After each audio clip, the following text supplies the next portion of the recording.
हम लोग क्या करते हैं, एक बार फेल हो गए, 2 बार फेल हो गए, 3 बार फेल हो गए, और फेल होने के बाद में हम क्या करते हैं, हम छोड़ देते हैं उस काम को, हम नहीं चाहते उसको आगे बढ़ाना और जल्दी हार मान जाते हैं। लेकिन दुनिया में कुछ लोग ऐसे हैं जो हारते ही नहीं, कभी वो हारते ही नहीं, उनको बार बार गिराया जाता है, फिर उठ के आ जाते हैं, फिर उनको बहुत जोर से गिराया जाता है, फिर उठ के आ जाते हैं। आज मैं बताने जा रहा हूं KFC के जो मालिक है कर्नल सैंडर्स, उनके बारे में। और कई बार मैंने इसके बारे में बच्चों से बात भी की ऑफलाइन क्लासेस के अंदर। मतलब इतना खतरनाक संघर्ष की एक आदमी सुन के उसका दिमाग फट जाए, इतना खतरनाक संघर्ष की एक आदमी जो है ना, आम आदमी, वो तो बिल्कुल हिल के रह जाए, बोला भाई ये नहीं हो सकता, इतना तो मैं नहीं कर सकता, मैं तो इसके आसपास भी नहीं पहुंच सकता। मतलब कुछ भी नहीं, सारे संघर्ष को इसने चीर दिया, फाड़ दिया, काट दिया। इसके संघर्ष के सामने दुनिया के सारे संघर्ष फेल हो गए। ऐसी ही कहानी आज हम आपके साथ शेयर करने जा रहे हैं, तूफानी कहानी। और वो है आपके सामने दिख रहे हैं कर्नल सैंडर्स। कर्नल सैंडर्स जिनको KFC चेन का जन्मदाता माना जाता है, जो KFC के रेस्टोरेंट होते हैं जहां पर चिकन मिलता, फ्राइड चिकन, उनका रेस्टोरेंट दुनिया में बहुत बड़ा चेन है इनका। और देखिए कितना खतरनाक संघर्ष है, आप हिल जाएंगे। थोड़ा ध्यान सुनना बेटा एक एक चीज को। मैंने बताया इनका नाम था कर्नल सैंडर्स। 9 सितंबर 1890 को अमेरिका के इंडियाना प्रांत के हेनरी विले नामक कस्बे में, कहां बताया मैंने भाई, 9 सितंबर 1890 अमेरिका का इंडियाना प्रांत का हेनरी विले नामक कस्बा, एक गरीब परिवार में इनका जन्म हुआ। पिता जो थे वो कसाई थे, मतलब कसाई थे, और माता जो थी वो मार्गरेट एन सैंडर्स, वो गृहिणी थी। 3 भाई बहनों में सबसे बड़े थे, 3 भाई बहनों में सबसे बड़े थे। सिर्फ 5 साल की उम्र में पिता का डेथ हो गया। पिता की डेथ 5 साल की उम्र में, साया उठ गया। जिंदगी के जो बहुत बड़े इम्तिहान थे शुरू हो गए, मुश्किलों का सिलसिला शुरू हो गया। मां ने बच्चों के पालन पोषण करने के लिए एक tomato Canning company, tomato Canning जो फैक्ट्री होती है, वहां पर नौकरी की, और छोटे भाई बहनों की देखरेख और घर संभालने का जिम्मा आ गया था सैंडर्स के। छोटे छोटे कंधों के ऊपर सो सकते हैं, जिसकी डेथ, जिसके फादर की 5 साल की उम्र में हो गई हो, माँ को नौकरी करनी पड़ रही हो, और वहां पर ये संभाल रहे छोटे छोटे बच्चों को। और सारा का सारा खाना जब बनाती थी माँ, तो उनकी मदद करने के लिए 7 साल की उम्र से ही इन्होंने हेल्प करना शुरू कर दिया था। और यहीं से इनको आ गए थे क्षेत्रीय व्यंजन बनाना, मतलब जो लोकल डिशेज होती है वो बनाना आ गए थे। और थोड़े दिनों बाद में इसकी माँ ने दूसरे आदमी से शादी कर ली, और बच्चों के साथ ही, मतलब कर्नल सैंडर्स को लेके, और वो चली गई ग्रीनवुड आसियाना। सैंडर्स के जो सौतेले पिता थे, जहां मां ने शादी की थी, वो पिता उनको बहुत बुरी तरह से पीटा करते थे। सारे छोटे भाई बहनों को, सबको बुरी तरह से पीटा करते थे। और एक दिन पिता के अत्याचारों से तंग आके सैंडर्स ने घर छोड़ दिया, वहां से भाग निकले और खेत में मजदूरी करने लग गए। उस समय उनकी उम्र थी 11 साल। 6 साल तक घर से बेघर, यहाँ धक्के खाना, वहां धक्के खाना, इधर जाना, उधर जाना। लेकिन तमाम परेशानियों के बाद में भी उन्होंने हिम्मत नहीं हारी और अपने भविष्य को संवारने की उम्मीद में हमेशा काम करते रहे। 15 साल की उम्र में बस के कंडक्टर बन गए। 15 ईयर्स ओल्ड बस के कंडक्टर बन गए। 16 साल की उम्र में यूनाइटेड स्टेट्स आर्मी में भर्ती होकर क्यूबा में चले गए। यूनाइटेड स्टेट्स आर्मी में जब काम उन्होंने पूरा किया, तो उसके बाद में एक लोहार, जो लोहार होता है, लोहे का काम करता है, उसके हेल्पर ये बन गए। उसके बाद में इलिनॉइस सेंट्रल रेल बोर्ड, वहां पर फायरमैन की नौकरी मिल गई। नौकरी स्थायी थी, परमानेंट थी।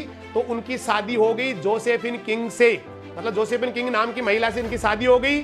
और कुछ साल तक वो साथ साथ रहे, 3 बच्चे उनके हो गए, सुखी जीवन व्यतीत कर रहे थे। लेकिन एक दिन जहां काम कर रहे थे, वहां पर एक साथ वाले आदमी से, कलीग से उनका झगड़ा हो गया, और झगड़े में इनको अपनी नौकरी गंवानी पड़ी बेटा।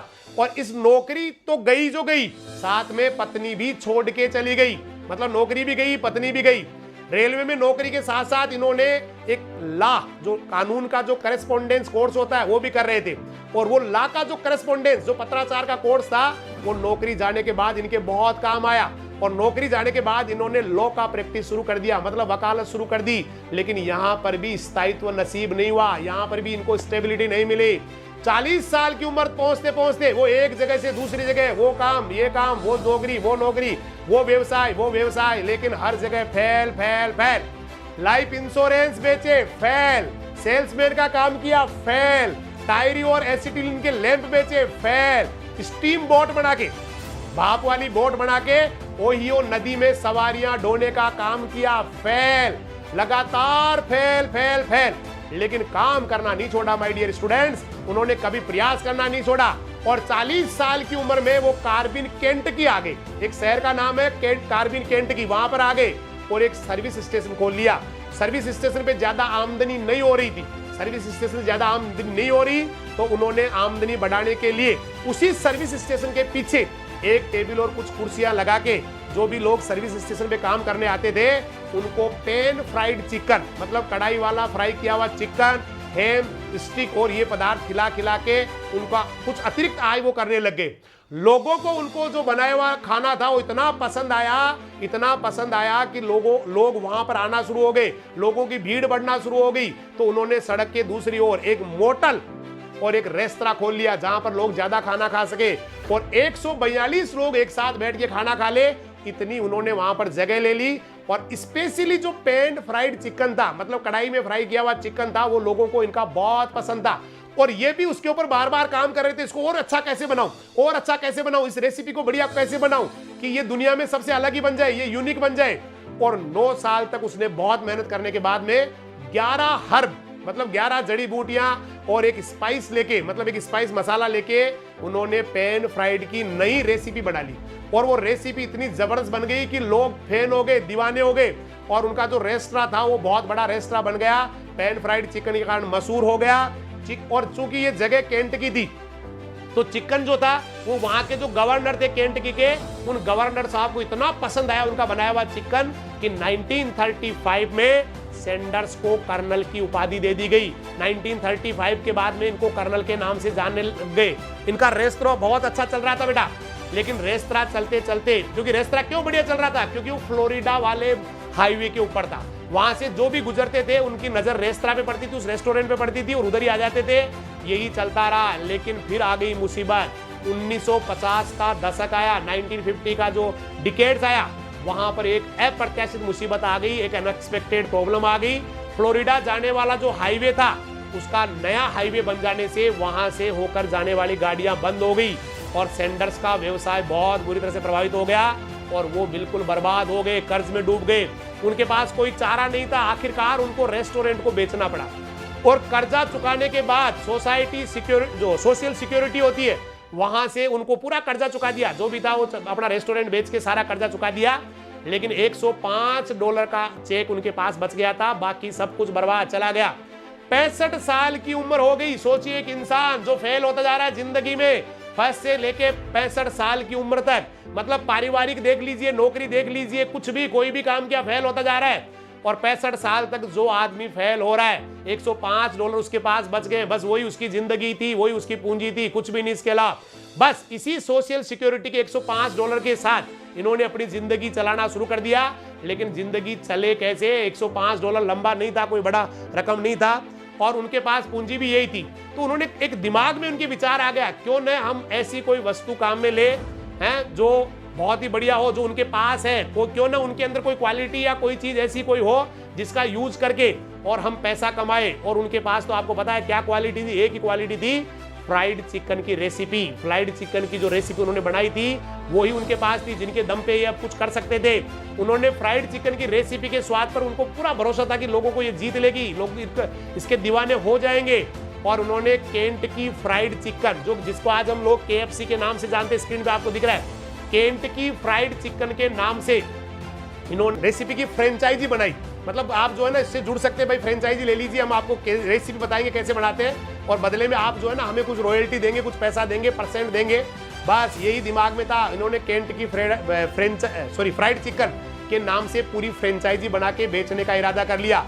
फिर अपनी कार पे अमेरिका में, कनाडा पे निकल गए, जा के किसी रेस्तरां वाले से बात करते, रेस्टोरेंट वाले से, भाई साहब हम आपको रेसिपी देंगे, क्या आप हमें कुछ इसके बदले में पैसा देंगे, फ्रेंचाइजी देंगे। तो उन्होंने 600 प्रांतों का दौरा किया गाड़ी लेके, 600 स्टेट्स, हजारों रेस्टोरेंट मालिकों से संपर्क किया, लेकिन हर आदमी ने रिजेक्ट बोला, पागल है क्या, कुछ नहीं होना तेरे से, बस ऐसे ही है। हजारों आदमियों ने उनको रिजेक्ट कर दिया, मजाक उनका उड़ाया गया, लेकिन वो विचलित नहीं हुए। मुझे पता है अच्छा होगा एक दिन, मुझे पता है एक दिन मेरी ये जो रेसिपी है दुनिया में धूम मचाएगी। 1008 रेस्टोरेंट के मालिकों ने उनको रिजेक्ट कर दिया बेटा, 1008 आदमियों ने रिजेक्ट कर दिया। लेकिन कहते हैं ना कभी बेटा संघर्ष का अंत होता है। और 1090 रेस्टोरेंट के मालिक ने उनका प्रस्ताव स्वीकार कर लिया। और ये थी केंट की फ्राइड चिकन की पहली फ्रेंचाइजी जो 1090 आदमी ने ली थी। और उस रेसिपी से उस रेस्टोरेंट जिसने उसकी फ्रेंचाइजी ली थी उसकी बिक्री इतनी ज्यादा बढ़ गई कि दूसरे बाकी जो रेस्टोरेंट के मालिक थे उन्होंने भी फ्रेंचाइजी लेना शुरू कर दिया और शुरू हो गई थी KFC रेस्तरां की चेन। ये विश्व का पहला रेस्टोरेंट चेन था जो इंटरनेशनल लेवल पे फैल गया था। और 1964 आते आते 1964 आते आते अमेरिका और कनाडा में KFC के लगभग 600 आउटलेट खुल गए थे बेटा। 600 अमेरिका और कनाडा में।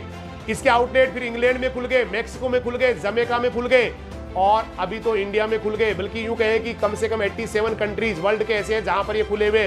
और 1964 में सैंडर्स ने $2 मिलियन, $2 मिलियन, बहुत बड़ी रकम होती है बेटा। इस $2 मिलियन में इन्होंने KFC का जो केंट की फ्राइड चिकन का जो फ्रेंचाइजी का जो कॉर्पोरेशन था उसको बेच दिया। लेकिन फिर भी वो आजीवन इसके वेतनिक ब्रांड एम्बेसडर रहे। मतलब इनको ब्रांड एम्बेसडर बनाया गया, इनको इसका वेतन भी मिलता था। और वो ही कर्नल सैंडर्स 16 दिसंबर 1980 को ल्यूकेमिया कैंसर से इनका डेथ हो गया। लेकिन आज भी वो स्टार आइकन है KFC के रूप में। आप सोच सकते हैं एक आदमी कितना संघर्ष कर सकता है। आप एक विचार कीजिए बेटा, कितना कहां से शुरू करके कहां पर आ गया, और वो भी 65 साल की उम्र के बाद। देखिए सफलता इनकी शुरू होती है 65 साल की उम्र के बाद। अब लोग सोचते हैं मैं क्या कर सकता हूं, मेरी तो उम्र 40 हो गई है, मेरी तो 50 हो गई है, मेरे बस की बात नहीं है। लेकिन जिस किसी ने इस कहानी को देख लिया, जिस किसी ने इस स्टोरी को देख लिया, मुझे लग रहा है उसको 80 ईयर्स की उम्र में भी काम शुरू कर देना चाहिए। क्योंकि कोई भी उम्र नहीं होती अच्छे काम की। हम लोग ये सोचते रहे भाई ये उम्र हो गई अब तो नहीं हो पाएगा, मैं तो 40 का हो गया अब कुछ नहीं कर पाऊंगा, 50 का हो गया कुछ नहीं कर पाऊंगा, 60 का हो गया। तो भाई मुझे लग रहा है वो लोग गलत सोच रहे हैं। आदमी कभी भी किसी भी समय किसी काम को शुरू करके गदर मचा सकता है। और ऐसा ही गदर मचाया था कर्नल सैंडर्स ने। तो सब कुछ बेटा आपके अंदर है। उम्र मायने नहीं रखती। आपकी क्षमताएं जो है ना, अभी तक की क्षमताएं वो भी मायने नहीं रखती। एक ही चीज मायने रखती है कि आप सोचते क्या है। कितनी बार हारने के बाद में खड़े हो जाते हैं, गिरने के बाद में खड़े हो जाते हैं, ये सबसे इंपॉर्टेंट होता है।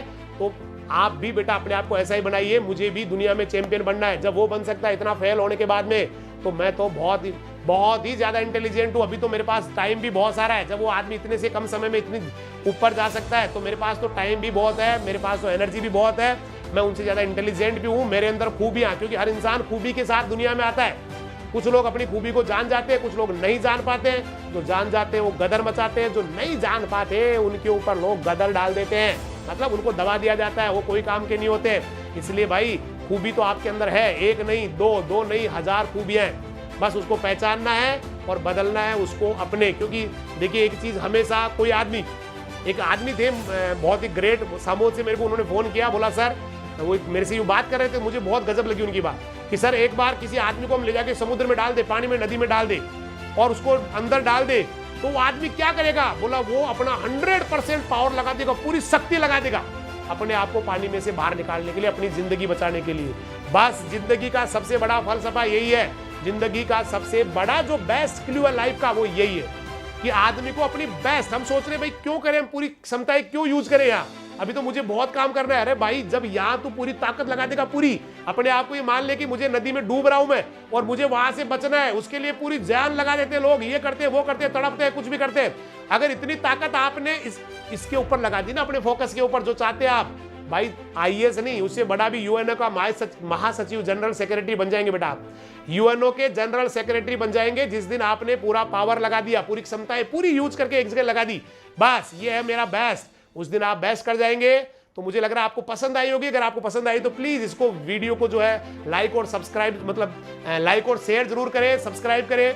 और फिर से हम कल बात करने वाले किसी और ग्रेट पर्सनालिटी की, आपके जीवन के बारे में। आपको सफल करने के लिए क्या क्या प्रयास हो सकते हैं, स्टडी नहीं है, उसके लिए ये प्रयास भी जरूरी है। आपको अपनी ताकत याद दिलाना भी जरूरी है, क्योंकि विगत में जितने भी महान लोग हुए, कहीं ना कहीं उनको इंस्पिरेशन मिली है उनके परिवार से, उनके रिश्तेदारों से, उनके गुरु से, और वही लोग गदर मचा के। जीवन आपका अच्छा हो, बहुत ही आदर्श आप लोग बने।